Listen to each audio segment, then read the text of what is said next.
Hello students, कैसे हैं आप सब। आशा करती हूँ आप अच्छे होंगे और अच्छे से अपनी पढ़ाई कर रहे होंगे। मैं मोनिका रावत आपका स्वागत करती हूँ आईसीटी वर्चुअल क्लासरूम देहरादून में। बच्चों, आज हम क्लास 8 का जो आपका सब्जेक्ट है साइंस, उसका चैप्टर लाइट को कंटिन्यू करेंगे। तो बच्चों, पिछले लेक्चर में हमने इस चैप्टर के क्वेश्चन आंसर्स को स्टार्ट किया था। आई होप आपको कल समझाए गए क्वेश्चन समझ में आए होंगे। अब हम इसके आगे के जो क्वेश्चन हैं उन्हें डिस्कस करेंगे। तो आज का आपका पहला प्रश्न है, state the law of reflection, परावर्तन के नियम बताएं। यानी इस प्रश्न में आपसे ये पूछा गया है कि परावर्तन के नियम कौन से हैं, वो आपको बताएं। तो जैसे कि आप जानते हैं कि परावर्तन के दो नियम हैं, यानी रिफ्लेक्शन के दो लॉ हैं। ठीक है, पहला लॉ है कि जो एंगल ऑफ इंसिडेंस होता है वो बराबर होता है एंगल ऑफ रिफ्लेक्शन के, यानी अपतित कोण और अपतन कोण और परावर्तन कोण दोनों हमेशा बराबर होते। दूसरा है कि जो इंसिडेंट रे है, यानी अपतित किरण, परावर्तित किरण और अभिलंब तीनों एक ही तल पर होते। ये जो है आप एक डायग्राम के द्वारा भी समझ सकते हैं।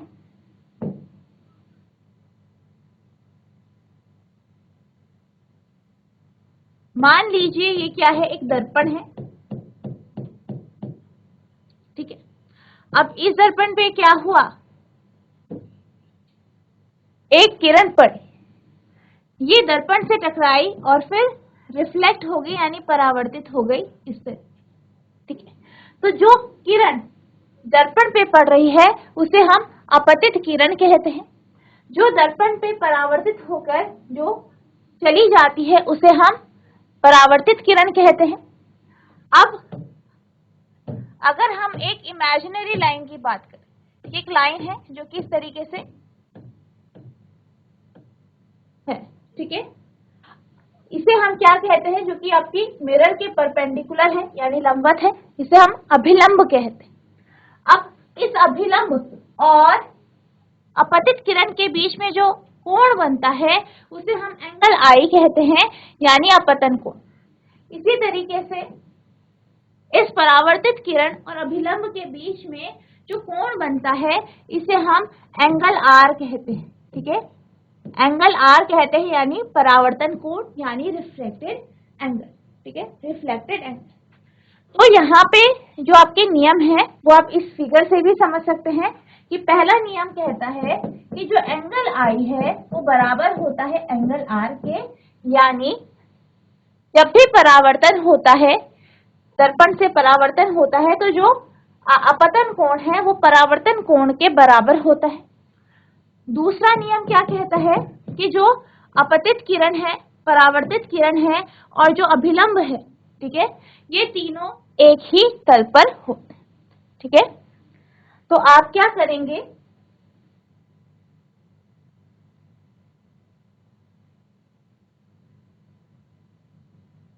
आप इसका आंसर कुछ इस तरीके से लिखेंगे, law of reflection can be stated as follow, यानी परावर्तन के नियम को हम निम्न प्रकार से लिख सकते हैं या निम्न तरीके से लिख सकते हैं। पहला है, the angle of reflection and angle of incidence is always equal to each other, यानी अपतन कोण परावर्तन कोण सदैव बराबर होता है। दूसरा है, the incident ray, the normal at the point of incidence and reflected ray all lie in the same plane. पृष्ठ पर अपतित किरण, परावर्तित किरण तथा अपतन बिंदु पर खींचा गया अभिलंब, ये तीनों एक ही तल में होते हैं।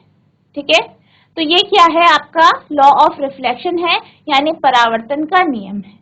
और इसके साथ साथ आप इस डायग्राम को भी बनाएंगे। ठीक है, आप इसको नोट करेंगे।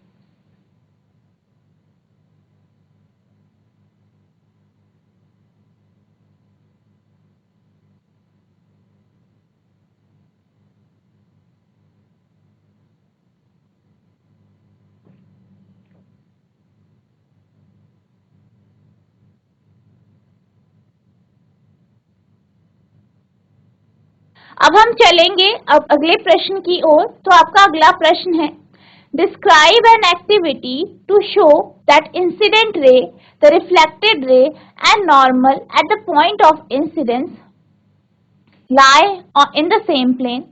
यह दर्शाने के लिए कि अपतित किरण, परावर्तित किरण तथा अपतन बिंदु पर अभिलंब एक ही तल में होते हैं।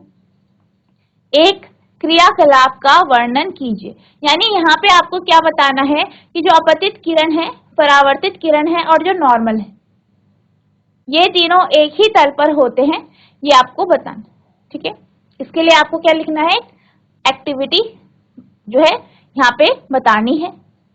तो सबसे पहले मैं आपसे एक क्वेश्चन करना चाहती हूँ कि अपतित किरण क्या होती है, इंसिडेंट रे क्या होती है। जीआईसी सेल दे, कोई एक बच्चा माइक ले लीजिए।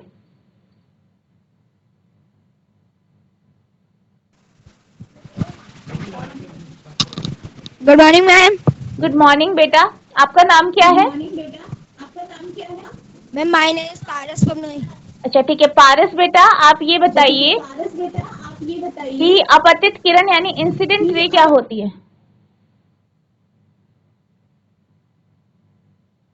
टॉर्च की रे डालते हैं तो जब दूसरी रे निकलती है मिरर पे डालने से तो उसे अपतित क्या कहते हैं, अपतित किरण कहते हैं।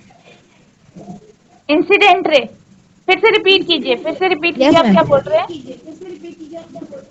मैम अगर हम टॉर्च का उजाला अगर हम किसी भी मिरर पे डालते हैं और वो रिफ्लेक्ट करके दूसरी जगह जाता है तो उसे अपतित किरण बोलते हैं।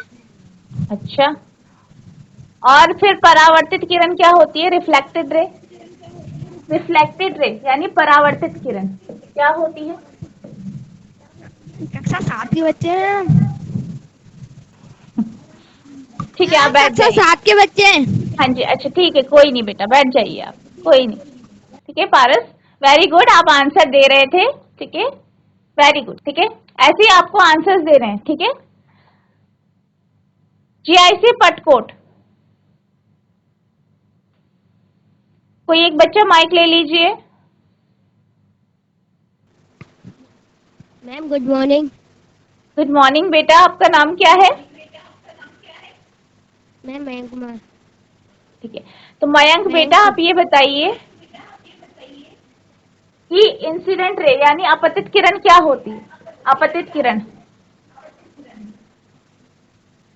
पर्यावरण। अपतित किरण क्या होती है? आपने परावर्तन का कॉन्सेप्ट पढ़ा होगा, रिफ्लेक्शन। ठीक है, तो इसमें अपतित किरण क्या होती है ये मैं आपसे पूछ रही हूँ।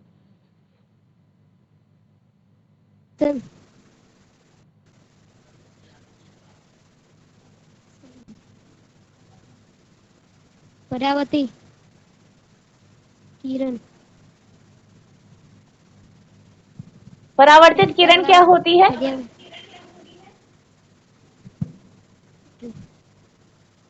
परावर्तित किरण, अच्छा मान लीजिए आपके पास एक दर्पण है, ये क्या है? एक दर्पण है, मिरर है। ठीक है, इस पे किरण पड़ी इस तरीके से, अब वो एक बिंदु पर पड़ी, मान लीजिए ए बिंदु पर पड़ी, फिर वो क्या हो गई? परावर्तित हो गई।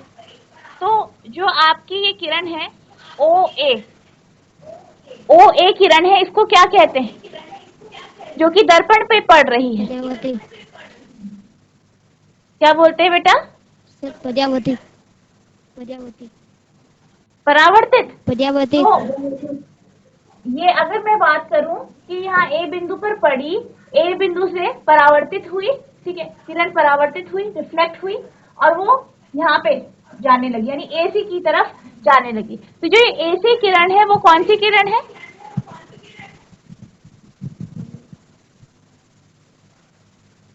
पर्यावतित किरण।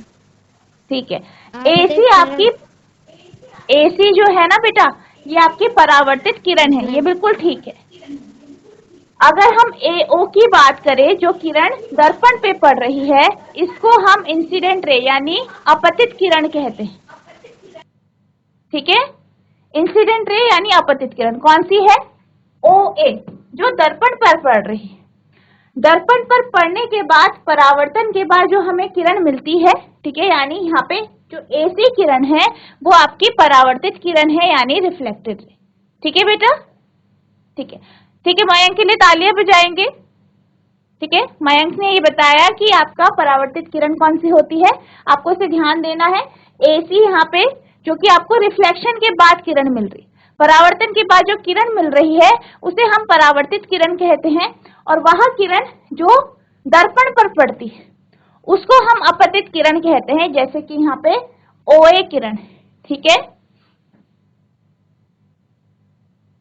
अब यहाँ पे क्या कहा गया है, यहाँ पे आपको ये कहा गया है कि जो आपका नियम है, ठीक है, आपने एक नियम पढ़ा है कि जो इंसिडेंट रे है, रिफ्लेक्टेड रे है और जो नॉर्मल है eight the point of incident, यानी कि अपतित किरण, परावर्तित किरण और अपतन बिंदु पर जो अभिलंब है, ये तीनों एक ही तल पर होते हैं।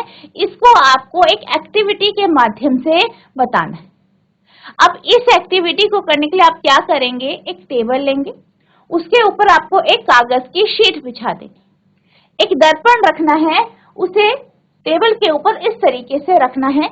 ठीक है, कि जो उसकी सतह है, इधर वाली सतह वो क्या हो, आपकी चमकीली सतह हो, यानी जहां से परावर्तन हो।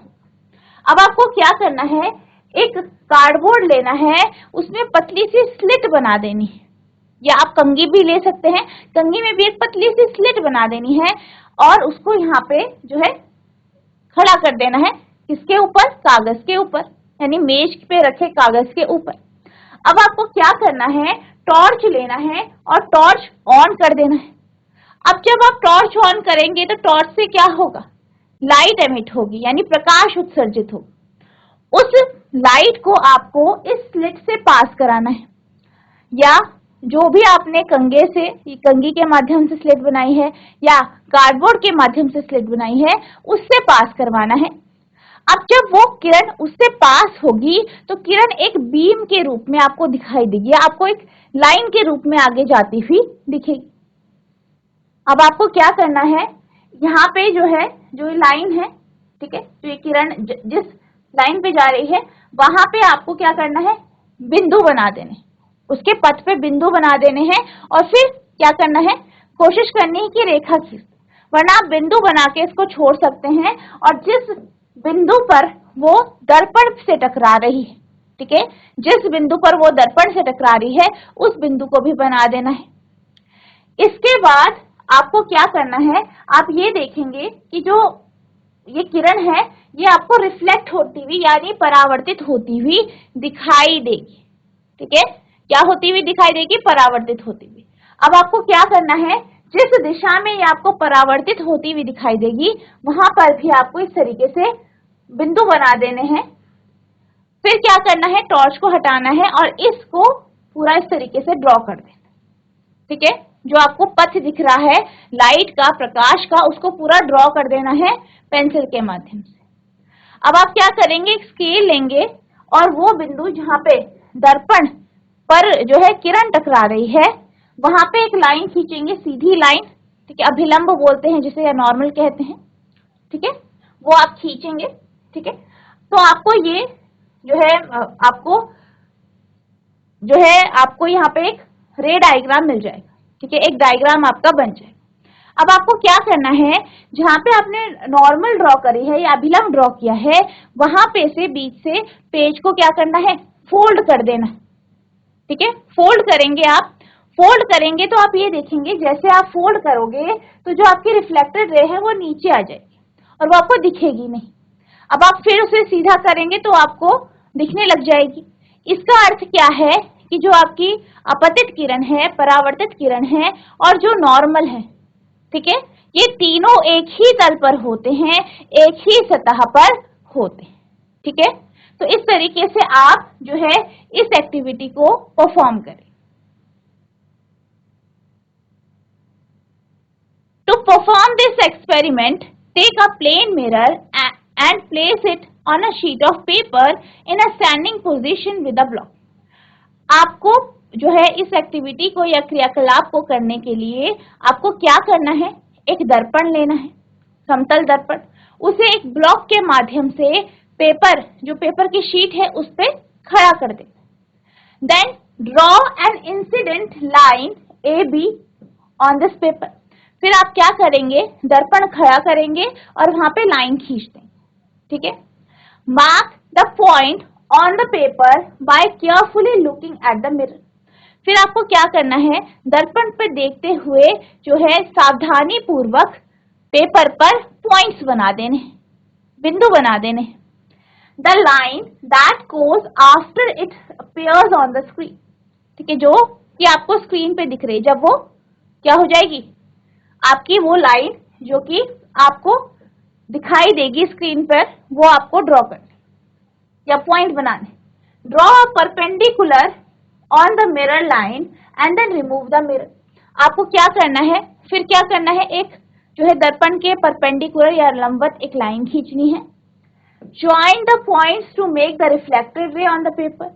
फिर आपको क्या करना है, जो आपने बिंदु बनाए हैं उनको जो है मिलाना है, ताकि आपकी रिफ्लेक्टेड रे यानी परावर्तित किरण आपको मिल जाए। You will observe that incident reflected ray and normal will be in the same plane, that is on the sheet of paper. तो आप क्या देखेंगे कि जो इंसिडेंट रे है यानी आपकी आपतित किरण जो है, परावर्तित किरण है और जो नॉर्मल है, ये तीनों एक ही तल पर होंगे। This verifies the law. इससे हमारा जो नियम है वो सिद्ध हो जाएगा।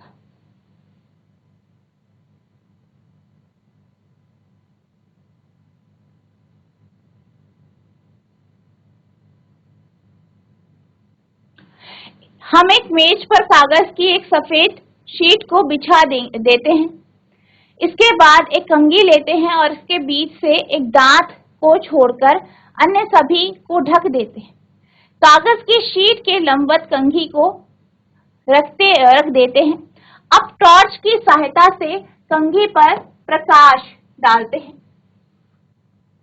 हम देखते हैं कि कंघी के उस एकमात्र दांत से प्रकाश की एक सीधी किरण दूसरी ओर जाती है। तो यहाँ पे आप कंघी का भी यूज कर सकते हैं, जैसे कि मैंने बोला कंघी से आप स्लिट बना सकते हैं, या एक कार्डबोर्ड के बीच में एक छोटा सा स्लिट बना के भी आप इसको जो है कर सकते हैं, इसको परफॉर्म कर सकते हैं। कंघी के उस एकमात्र दांत से प्रवेश की एक सीधी किरण, प्रकाश की एक सीधी किरण दूसरी ओर जाती हुई दिखाई देती है। इस स्थिति में प्रकाश किरण के मार्ग में समतल दर्पण की एक पट्टी रख देते हैं। उस शीट को टेबल के किनारे से थोड़ा आगे बढ़ाकर शीट के उस भाग को जहां प्रकाश पड़ रही है को बीच में से काटते हैं। कटे हुए भाग को थोड़ा मोड़ देते हैं। कागज को मूल स्थिति पर वापस लाने पर इस स्थिति में कागज का यह भाग एक तल को निरूपित करता है। यहाँ अपतित किरण अपतन बिंदु पर अभिलंब और परावर्तित किरण तीनों को तल में देख सकते हैं। कागज का थोड़ा और मोड़ने पर परावर्तित किरण नहीं दिखाई देती है, केवल अपतित किरण और अभिलंब ही दिखते हैं। इससे स्पष्ट होता है कि अपतित किरण, अपतन बिंदु पर अभिलंब और परावर्तित किरण सब एक ही तल पर होते हैं, ठीक है। तो इस तरीके से आपको इस क्वेश्चन का आंसर लिखना है। पूरी एक्टिविटी को आपको पहले ड्रॉ करना है, ठीक है, पूरा आपको इस तरीके से ड्रॉ करना है, ठीक है, बनाना है। उसके बाद आप क्या करेंगे, आप फिर इस एक्टिविटी को पूरा डिटेल में लिखेंगे। अब हम चलते हैं अगले प्रश्न की ओर। तो आपका अगला प्रश्न है फिल इन द ब्लैंक्स, ठीक है, यानी रिक्त स्थानों की पूर्ति कीजिए। तो आपका पहला स्टेटमेंट है a person 1 metre in front of plane mirror seems to be dash metre away from his image. यानी एक व्यक्ति है, वो एक समतल दर्पण के आगे 1 मीटर की दूरी पर खड़ा है। आपको ये बताना है कि इस केस में वह व्यक्ति अपनी इमेज से यानी अपने प्रतिबिंब से कितना दूर होगा, ठीक है। यानी आपको क्या कहा गया है कि मान लीजिए ये क्या है, एक दर्पण है,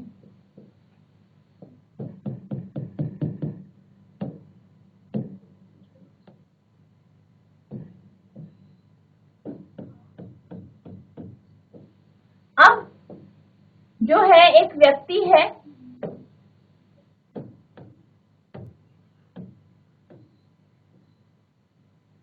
एक व्यक्ति है जो दर्पण से 1 मीटर की दूरी पर खड़ा है, यानी दर्पण और उस व्यक्ति के बीच में 1 मीटर की दूरी है।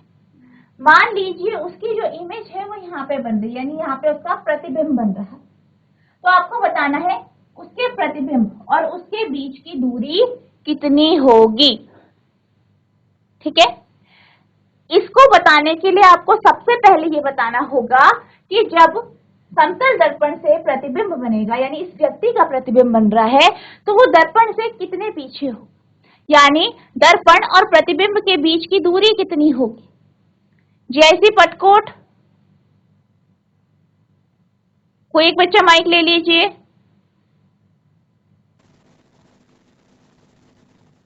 Good morning ma'am. Good morning बेटा। बेटा आपको ये बताना है कि अगर कोई व्यक्ति दर्पण के आगे 1 मीटर की दूरी पर खड़ा है तो दर्पण के पीछे उसका प्रतिबिंब कितनी दूरी पर बनेगा, यानी उसके प्रतिबिंब और दर्पण के बीच की कितनी दूरी होगी।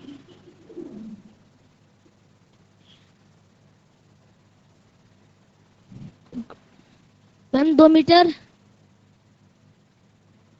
प्रतिबिंब और दर्पण के बीच की दूरी 2 मीटर होगी। ये दर्पण है, ये प्रतिबिंब है, इन दोनों के बीच में 2 मीटर की दूरी होगी। मैम 1। ठीक है, 1 क्यों होगी, क्या बता सकते हैं।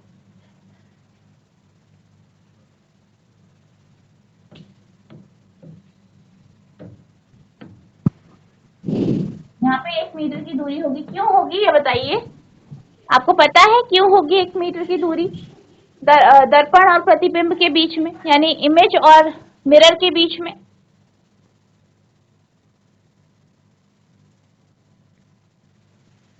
किसी बच्चे को पता है? जैसी पटकोट।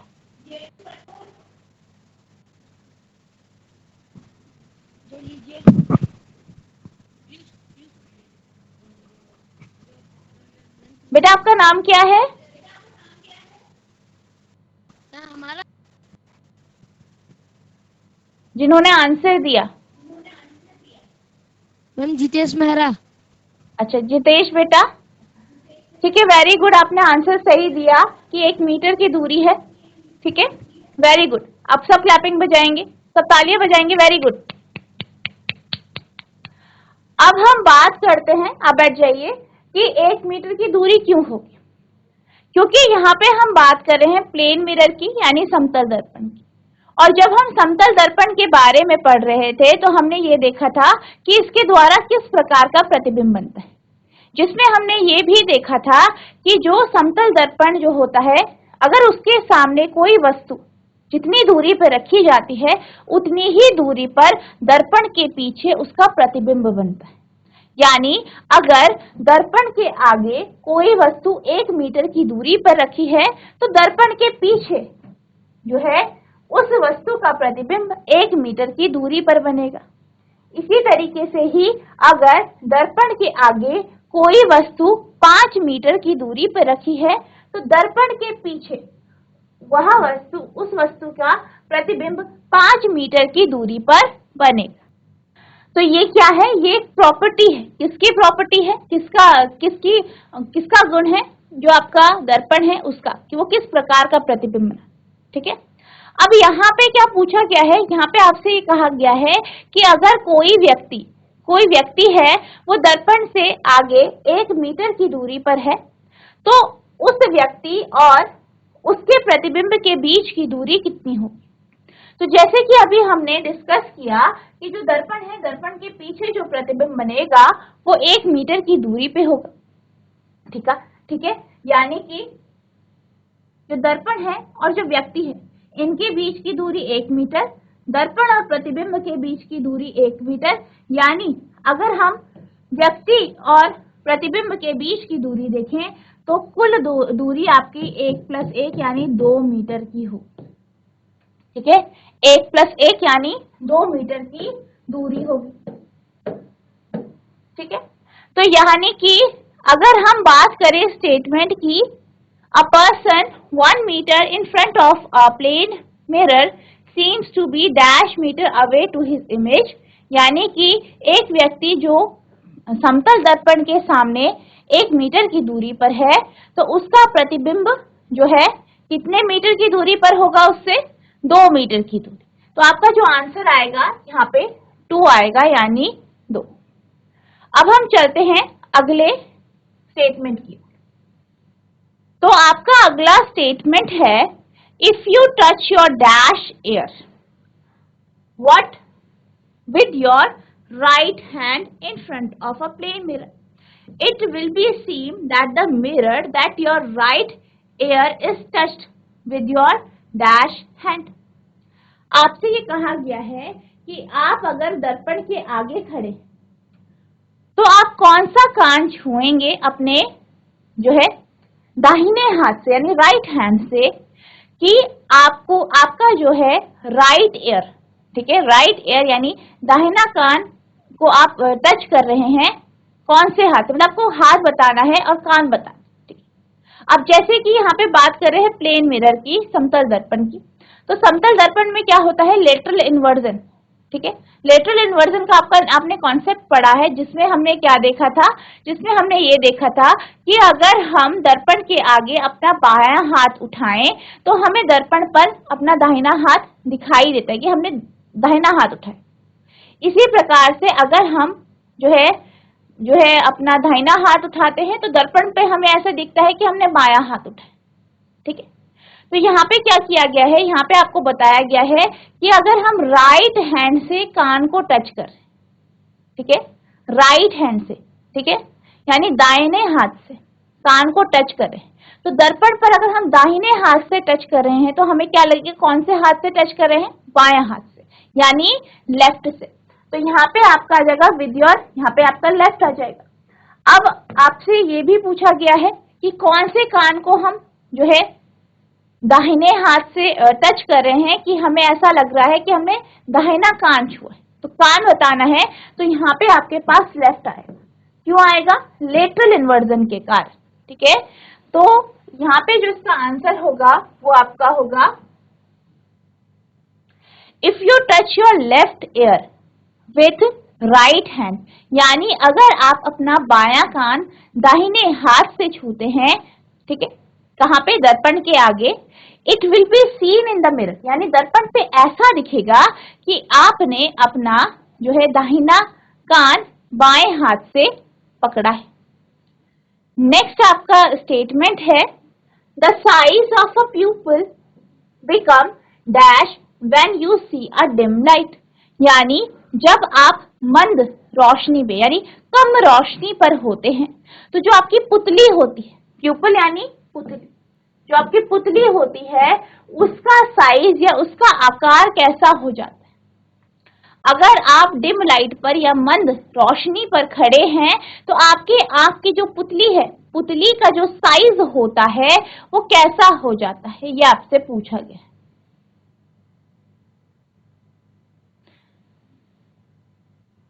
जीआईसी पटकोट, कोई एक बच्चा माइक ले लीजिए। Ma'am good morning. Good morning बेटा, आपका नाम क्या है? मैम जय। जयंश, ठीक। मैम जय। अच्छा जय, ठीक है। तो जय बेटा आप ये बताइए कि अगर आप कम रोशनी पर खड़े होते हैं, ठीक है, प्रकाश जो है मंद है, कम है, ठीक है, कम रोशनी है कमरे में, तो जो आपकी आंख की पुतली होती है यानी प्यूपिल होती है उसका साइज कैसा होता है, उसका आकार कैसा होता है, बड़ा होता है या छोटा होता है? मैम छोटा। छोटा होता है, क्यों होता है? मैम एक जैसा समान नहीं होता है, समान। क्या बोल रहे हो बेटा आप, रिपीट कीजिए। मैम समान होता है। समान होता है, पक्का समान होता है? मैम समान। मैम हाँ हाँ ठीक है, समान मतलब सेम होता है ना, एक जैसा होता है, चाहे आप अंधेरे पे हो चाहे आप उजाले पे हो, है ना, ये बोल रहे हैं आप, ठीक है। और कोई बच्चा आंसर देना चाहता है? जय बेटा आप बैठ जाइए।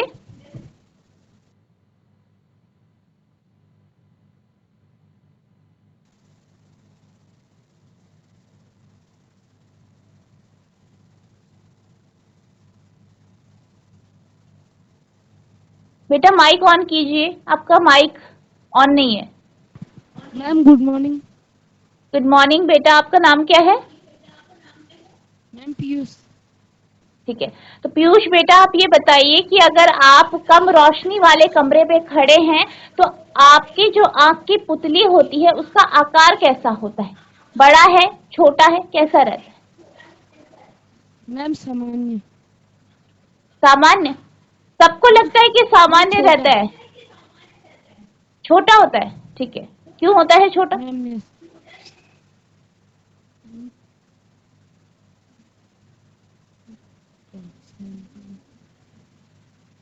कोई नहीं बेटा, बैठ जाइए। ठीक है, पीयूष और जय के लिए सब तालियां बजाएंगे। वेरी गुड, आपने आंसर देने की कोशिश की है, वेरी गुड बेटा। ठीक है, पर इसका जो आकार होता है, जो पुतली का आकार होता है वो बड़ा हो जाता है। ठीक है, क्यों होता है बड़ा? क्योंकि आपका जो आंख होती है, आंख एक कैमरे की तरह काम करती है और अगर किसी भी वस्तु का प्रतिबिंब बनाना है तो उसके लिए उसे पर्याप्त रोशनी या प्रकाश की आवश्यकता होती है। अब अंधेरे कमरे में रोशनी कम होती है, तो किसी भी वस्तु का प्रतिबिंब ठीक बने इसलिए क्या चाहिए आपको? प्रकाश चाहिए। जिसलिए क्या होता है, जो प्यूपिल होता है, जो पुतली होती है वो बड़ी हो जाती है। ठीक है, बड़ी हो जाती है ताकि काफी सारी प्रकाश की किरणें उसके अंदर जाए और जो प्रतिबिंब है वो ठीक तरीके से बने। ठीक है, और जो आपका प्यूपिल होता है या पुतली होती है वो एक अपर्चर, जैसे कैमरे में अपर्चर कार्य करता है उसी तरीके से कार्य करती है। ठीक है, तो यहाँ पे क्या होता है, पुतली बड़ी हो जाती है ताकि हमारे आंख को पर्याप्त रोशनी मिले और जो प्रतिबिंब है वो ठीक तरीके से। ठीक है, तो इसका जो आंसर होगा वो आपका होगा लार्ज। ठीक है, यानी the size of pupil becomes large when you see in dim, यानी जब आप मंद रोशनी में जो है वस्तुओं को देखते हैं तो आपकी जो पुतली होती है उसका आकार बड़ा हो जाता है, यानी लार्ज हो जाता है। ठीक है, और क्यों होता है आई होप आपको समझ में आ गया। ठीक है, तो बच्चों आज हमने जो आपका चैप्टर है लाइट, उसके कुछ क्वेश्चंस डिस्कस किए। आई होप आपको ये क्वेश्चन समझ में आए होंगे, आपने इन्हें ध्यानपूर्वक सुना होगा। नेक्स्ट लेक्चर में हम इसके आगे के जो क्वेश्चंस हैं उन्हें डिस्कस करेंगे। तो बच्चों आज के लिए बस इतना ही, मिलते हैं अब नेक्स्ट सेशन में। तब तक के लिए thank you and have a nice day.